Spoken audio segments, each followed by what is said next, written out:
Nako po. Oh, sino pa mga nandyan? Press 1 po sa mga bagong pasok. Again, huwag kalimutan mag-like and subscribe mga kabsat. O siya, umpisahan na natin to. Nako po mga kabsat. Ito kasi dumalabas mga kakabsat. Oh. Nakita nyo ba to? Nako po mga kakabsat. Nako po. Lakyan natin to para makita nyo. Ayan mga kabsat. Oh, kitang-kita mga kabsat. Asawa ni Senator Marcoleta, head ng audit committee ng insurer ng project ng mga Diskaya. Edi wow! Oh my goodness. Paktay tayo dito mga kakabsat. Nako po, paano to? Senator Marcoleta, paano mo lulusutan to? Agoy, again, asawa ni Senator Marcoleta, head ng audit committee ng insurer ng projects ng mga Diskaya ng Lakapaw. Ito na yung ebidensya, Stronghold Insurance Company Incorporated mga kakabsat. Agoy. Paktay tayo dito, Sir Leonardo. Nako po, 2025 Board Committees Composition Insurance Commission Circular Letter number 2020-72 dated 13 June of 2020 provides that composition of all the board committees, particularly with respect to audit, risk management, related party transaction, and other key corporate governance concerns such as nomination and remunerations should be set up. Audit Committee in 3.2.2 of the same circular, it provides that the Audit Committee is composed of at least 3 appropriately qualified non-executive directors and major of whom, including the chairman, is independent. Also in 3.2.4 of the same circular, it provides that chairman and audit committee is not the chairman of the board or of any committee. Chairman, nako po, naka-highlight, Edna M. Marcoleta, independent director. Agoy! Nako po, Maria Victoria Mercado, Celso Villegas, sila pa yung mga members, mabsat, no? Incorporation Committee in 3.2 of the same circular, it provides that corporate governance committee is composed of at least 3 members, majority of whom should be independent directors. Naku po, my God, may bistado na naman tayo dito mga kakabsat. Ayan na nako po. Paano kaya lulusutan ni Marcoleta to mga kabsat? OMG. Siya, punta na natin yung balita. Wag na natin patagalin to, putragis. Punta natin yung balita, anak ng kamote, oh.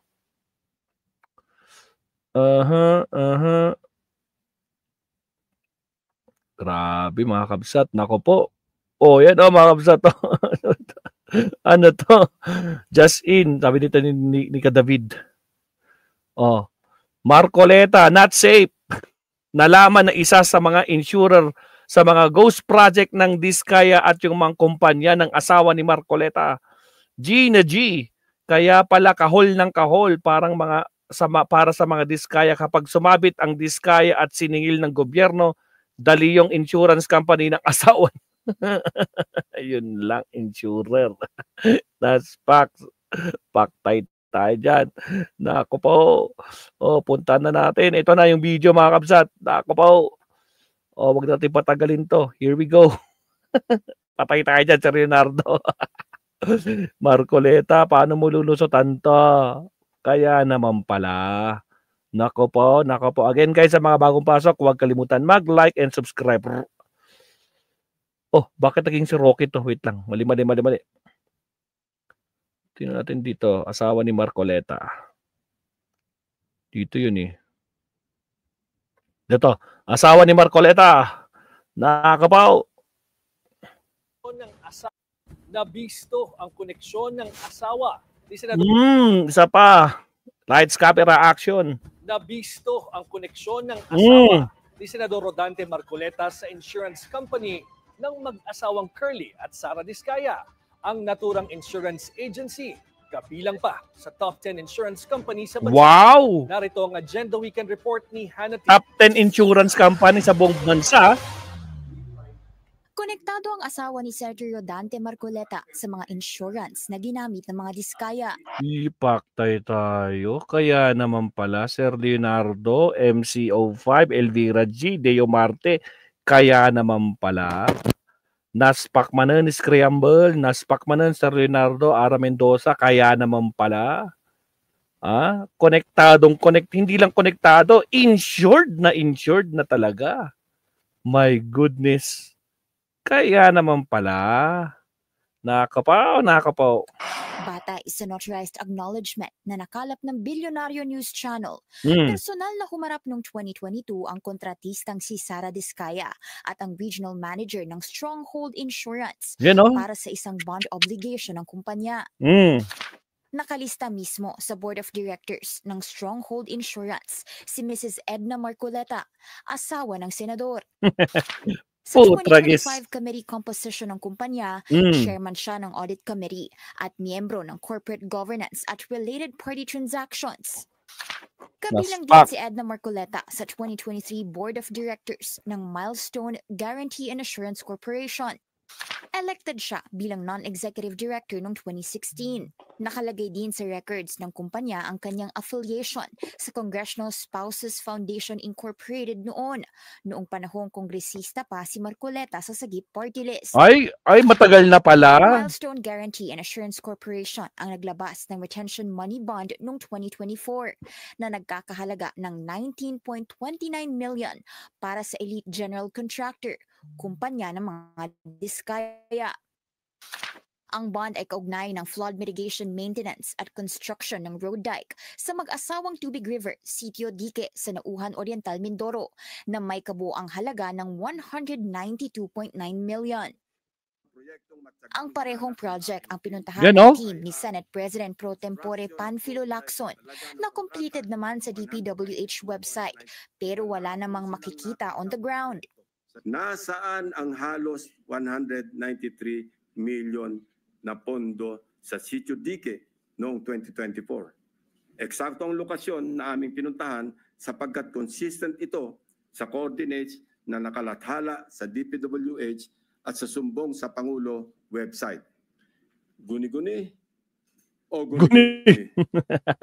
Ang bayan ng Nauhan Oriental, Mindoro ang isa sa mga kinall out ni Lacson dahil sa laki ng pondo sa flood control pero laging binabaha.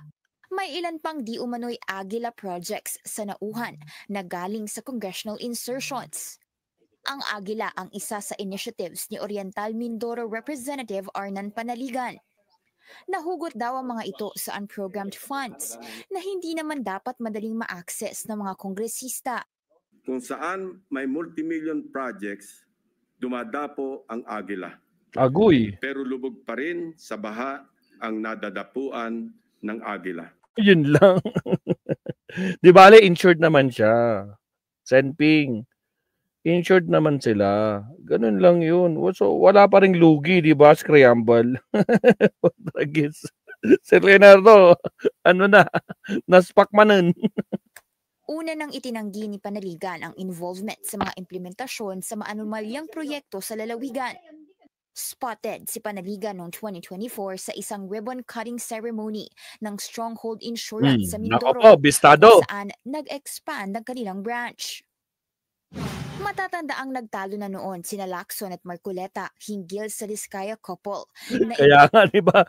Why you keep on defending the Diskaya? Bakit mo pinoprotektahan, ha? Bakit kaya? Ngayon, malalaman natin, siya pala yung insurance ng mga Diskaya. Oh my G, naspak man. Sige, tuloy. Minungkahi ni Marcoleta na isa ilalim sa Witness Protection Program.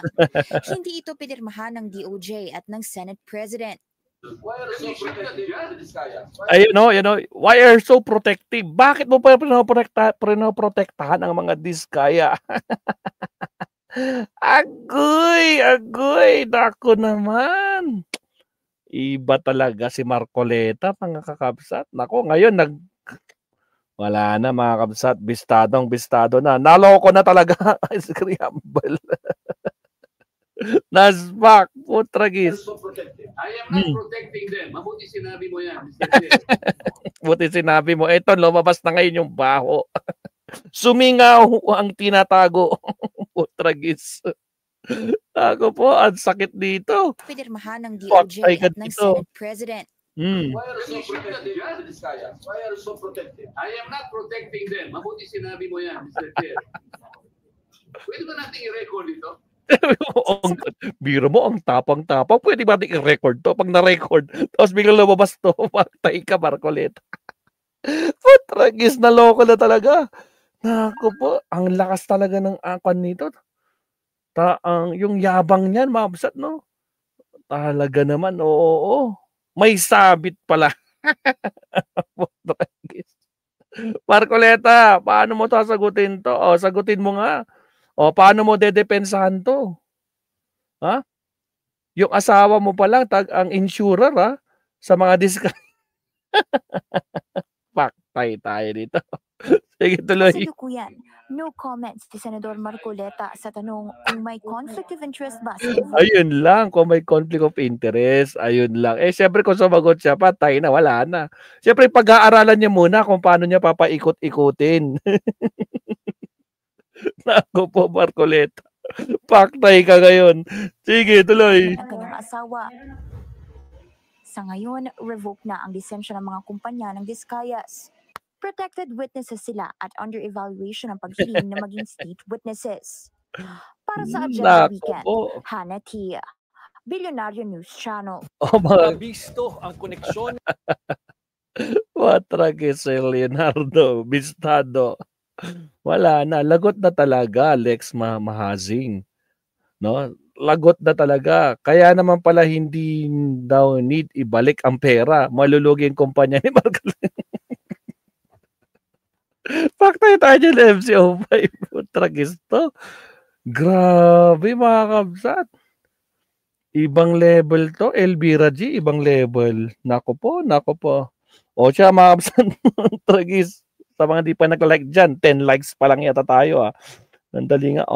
Sa mga di pa nagla-like dyan, baka naman. Like naman tayo dyan mga kabsat. Wala pong bayad dyan. Dahil si Marcoleta mga kabsat. Nako po. Ito na mga kabsat. Lumabas ang katotohanan. Sumingaw. Diba? Scramble. Paktay. Dan Kabsat Paul. May kalab shoutout Ma'am Marlene Valencia. Ayun. Salamat po sa mga nag-like at sa mga nag-like po. At saka sa mga magla-like pa ha. Baka naman no. Shoutout 54 live viewers po kahit alas 10 imedya ng gabi nandyan pa rin kayo no. Actually kakauwi ko lang ng Baguio. Kabsat. At ito nga. Nako po. Sasalubong sa atin. Yung putragis na to, putragis, may connection pala. Paano yan? Wala nang takas yan si Marcoleta at bistado talaga, di ba? Deo Marte. Nako po. Hello, Maestro Paul. Kaya naman pala, halos dilaan ni Marcoleta. Uy, grabe ka naman, Pinay from DC. Hindi naman siguro. No? Magagalit si Marcoleta pag ganyan. Ayaw niya nakakabasa ng ganyan. Ayaw niya naririnig na may ganyan. Huwag ganyan. Ay ko po. Marcoleta, paano yan? Tahimik muna siya kasi ngayong buong gabi, ngayong mismo oras na to, pag-aaralan niya. Kaya bukas, pagising natin bukas, malamang, o kaya pag in-upload ko na ulit to mamaya, madaling araw, may sagot na siya. Na-internalize niya na kung paano sagutin. Kaya tukan mo na siya. Silencer muna ngayon, mga absad. Tragis. Alak nagkamuti. Gravity, mga absad. Iba din. Tragis. Asawa ni Senador Rodante Marcoleta sa insurance company ng mag-asawang Curly at Sara Diskaya, ang naturang insurance agency. Kabilang pa sa top 10 insurance company sa bansa. Top 10 insurance Narito ang Agenda Weekend Report ni Hannity. Iba din. Konektado ang asawa ni Sergio Rodante Marcoleta sa mga insurance na ginamit ng mga Diskaya. Grabe namin itong mga reporter ng bilyonaryo. Konektado talaga yung asawa ni Diskaya. Tragis, patay na. Patay sa notarized acknowledgement na nakalap ng Bilyonaryo News Channel. Personal na humarap noong 2022 ang kontratistang si Sara Diskaya at ang regional manager. Nasabi nila, fake news yan. Nasabi ng mga DDS, fake news yan, hindi totoo yan. Tragis kayo. Nasabi na naman mga DDS, hindi totoo yan, sinisiraan nyo lang si Marcoleta. Alak ng kamote talaga, oh my goodness. Ay, grabe, Deo Marte, grabe. Ng Stronghold Insurance para sa isang bond obligation ng kumpanya. Nakalista mismo sa Board of Directors ng Stronghold Insurance si Mrs. Edna Marcoleta, asawa ng senador. Sa 2025 committee composition ng kumpanya, chairman siya ng audit committee at miyembro ng corporate governance at related party transactions. Kabilang din si Edna Marcoleta sa 2023 Board of Directors ng Milestone Guarantee and Assurance Corporation. Elected siya bilang non-executive director noong 2016. Nakalagay din sa records ng kumpanya ang kanyang affiliation sa Congressional Spouses Foundation Incorporated noong panahong kongresista pa si Marcoleta sa Sagip Party List. Ang Milestone Guarantee and Assurance Corporation ang naglabas ng retention money bond noong 2024 na nagkakahalaga ng 19.29 million para sa elite general contractor, kumpanya ng mga Diskaya. Aray ko po. Ang bond ay kaugnay ng flood mitigation maintenance at construction ng road dike sa mag-asawang Tubig River, Sitio Dique sa Nauhan Oriental, Mindoro na may kabuang halaga ng 192.9 million. Ang parehong project ang pinuntahan ng team ni Senate President. So hindi tayo magtataka mga kabsat, no? Hindi na tayo magtataka ngayon dahil ngayon bistado na mga kabsat, no? May connection talaga ang Marcoleta at Diskaya, mga kabsat, di ba? Siyempre mag-asawa yan, nag-uusap yan. Kamusta yung natin? Yung kliyente natin dyan? Insured pa ba yung mga kliyente natin dyan? Nako po, wag natin kasayaan. Ako, kailangan walang isosole. Kaya naman pala, wala sa batas ang isosole. Di ba Elvira G. Deo Marte, Ara Mendoza? Hindi nakasulat sa batas na kailangan isole ang mga ninakaw. Tragis. Tragis. Kaya naman pala. Now we know. Malinaw na. Nako po, Marcoleta, paano ba yan? Tapos according din kay attorney Rene Bueno, maaring kasuhan siya sa ginagawa ni Diskaya doon sa paglabas niya ng peking witness. Peking affidavit. Hindi niya inaral. Hindi niya tiningnan kung legit ba or what. Patay tayo nito, MC. No? Patay tayo dito, Deo Marte.